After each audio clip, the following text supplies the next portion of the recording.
အားလုံးပဲမင်္ဂလာပါခင်ဗျာကျွန်တော်ရဲ့ All About Football YouTube မြန်မာ channel ရနေပြီးတော့ပြန်လည်ကြိုဆိုပါရခင်ဗျာကျွန်တော်လည်းစီတူဟင်းပါမော်နေပါဗျာမိုးတွေရွာတယ်အင်္ဂလန်နဲ့ပြည်တဲ့ကလည်းဂုံမိုးတွေရွာတယ်ဒီမှာလည်းမနေ့ခင်စော်ကြီးမိုးတွေတအီးနဲ့ရွာတယ်အဲ့လိုကောင်းပါပဲကျွန်တော်အင်္ဂလန်နဲ့ပြည်တဲ့တတိယလူပွဲတဲ့တတိယလူပွဲလို့တာပြောတာပါဒီဖလားမရဒီရဲ့တတိယနေရာမရလဲဘာမှဖြစ်ဘူးဆိုတော့အတင်းနဲ့တင်းကို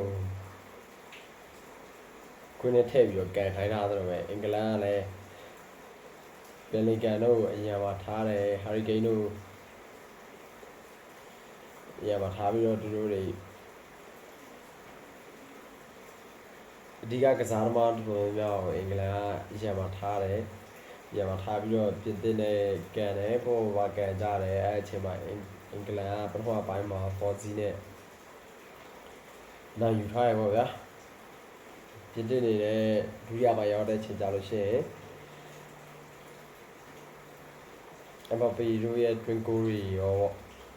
4-3လောက်ထိကိုလိုက်ပြီးတော့အင်္ဂလန်သားလေးကိုဂိုးကတ်လာတယ်နောက်ပြီးတော့ဘောဖြေရမယ့်အနေထားနေပြီးတော့ဒီကပိတ်နေတလုံးပြရအဲ့ဒါလေ5-3ဖြစ်သွားတယ်5-3ကနေပြီးတော့ဒီတဲ့ဂိုးထပ်တွင်းတယ်ဒဗီလီယာနဲ့ထပ်တွင်းတယ်ပြီးအင်္ဂလန်ကနေပြီးတော့ဘယ်လင်ကထပ်တွင်းတယ်နောက်ဆုံးဂိုးရဆက်ကနှစ်သိန်းပေါင်းကိုက10လုံးဖြစ်သွားတယ်ဟာဒီပွဲအကြောင်းတော့ဘာမှပြောစရာမရှိဘူးဒီပွဲကိုကြည့်ချင်တို့ထားကြည့်ရတယ်တော့မဟုတ်ဒါပေမဲ့ပေါထားပါကြည့်ချင်လို့လည်းဆိုလို့ရှိရင်အမ်ဘာပေကိုထပ်တွင်မလားဆိုတဲ့အတွေ့နဲ့ထားကြည့်တာအခုတော့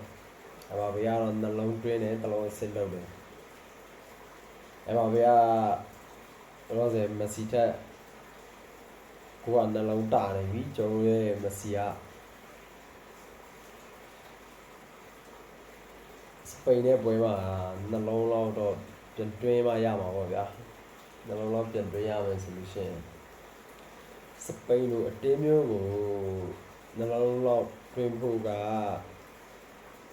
လွယ်ပါမလားပေါ့မတွေ့ဘူးလို့ပြောရအောင်လေတစ်ဖက်ကစားတော့မှမက်ဆီလီနော်ဘာလို့ဆိုဖြစ်သွားနိုင်လဲဘာပြောမက်ဆီလီနဲ့ဒီရဲ့ဘိုးရများဆုံးစုမရရတဲ့ပြဿနာမရှိဘူးအဓိကတော့ကျွန်တော်နောက်ထပ်တစ်လုံး nice ဘာနောက်ထပ်တစ်လုံးရစေချင်တယ်ဒါပဲအဓိကမက်ဆီကိုထည့်ရတာမရတာယဉ်ကျေးအာဂျင်တီးနားနိုင်ဖို့တော့အရေးကြီးတယ်ဖြစ်နိုင်ရင်တော့ဂိုးရင်းအများဆုံးစုကိုလည်းမက်ဆီကိုပဲရစေချင်တာပေါ့ဘာလို့လဲဆိုတော့ဒီတက်ဒီရောက်နေပြီဒီလိုခြေစွမ်းတွေပြနေသေးတယ်ဆိုတော့ထပ်ပြီးတော့တကူတော့စုရလည်းရတော့စေချင်တယ်အတင်းလိုက်စုရလည်းရတော့စေချင်တယ်ကျွန်တော်ရဲ့မက်ဆီတော့အဓိကကတော့ဒီရဲ့အင်္ဂလန်နဲ့ပြည်သက်ပွဲကိုကြီးဖြစ်တာကတော့အဲ့မှာပဲကူထပ်တွင်းလားမတွင်းဘူးလားဆိုပြီးတော့ပဲကြီးချင်တာဒါ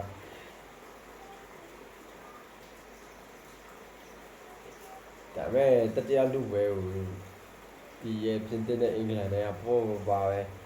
ဒီတွဲလိုက်ကိုတွဲလိုက်ပထမပိုင်းဆိုတာဒုတိယပိုင်းကြည့်ရတာပို့ပြီးတော့မြိုင်တယ်လို့ပြောမယ်ဒီပွဲကတော့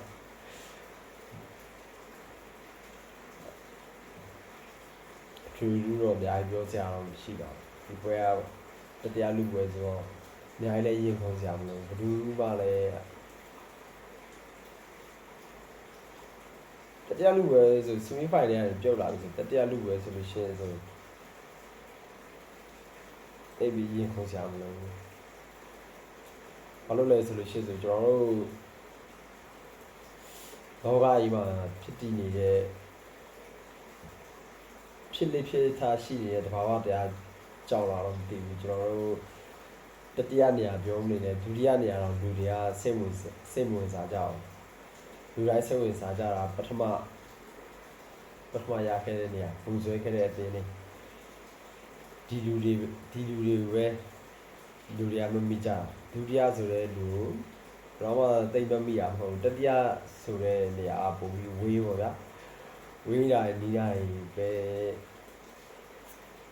ပြောမလို့တော့ဒီကတော့အဘဘေကကိုနှလုံးထပ်တွင်းရတယ်မစီကိုလည်းဟက်ဒရစ်လောက်ဘလူးပဲမှာဟက်ဒရစ်လောက်တွင်းစေချင်တယ်ဖြစ်စေချင်တဲ့ဆန္ဒတော့တခြားဖြစ်တာမဖြစ်တာသူ့ပိုင်းပေါ့ဒါပဲလေမစီပဲဖြစ်သွားနိုင်မယ်လို့တော့ထင်တာပဲ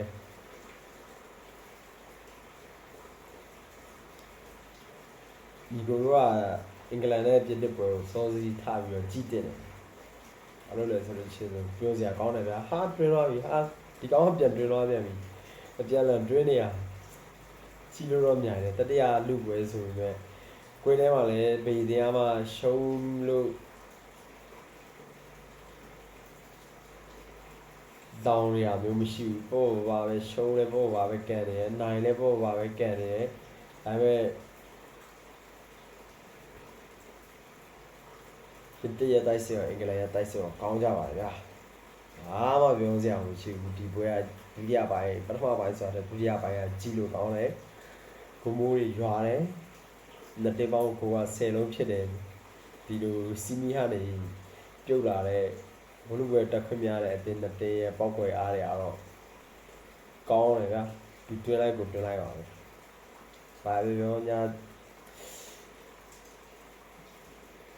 ကြိုက်ကံပဲဂျော်ရယ်မက်ဆီနဲ့အာဂျင်တီးနာဂိုးတွေအများကြီးရဖို့လဲဒုံပဲ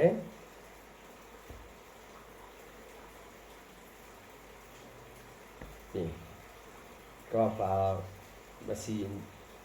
ကိုင်ပြောင်းသွားတော့မြင်ချင်သေးတယ်ဗျာဘိုင်မက်ဆီကဘာဖလာကိုင်ပြောင်းလို့ရှိရင်ဘလွန်တီရောမက်ဆီထိုက်ရဖို့ကတိတ်ချရတော့ဒါပါပဲဘိုင်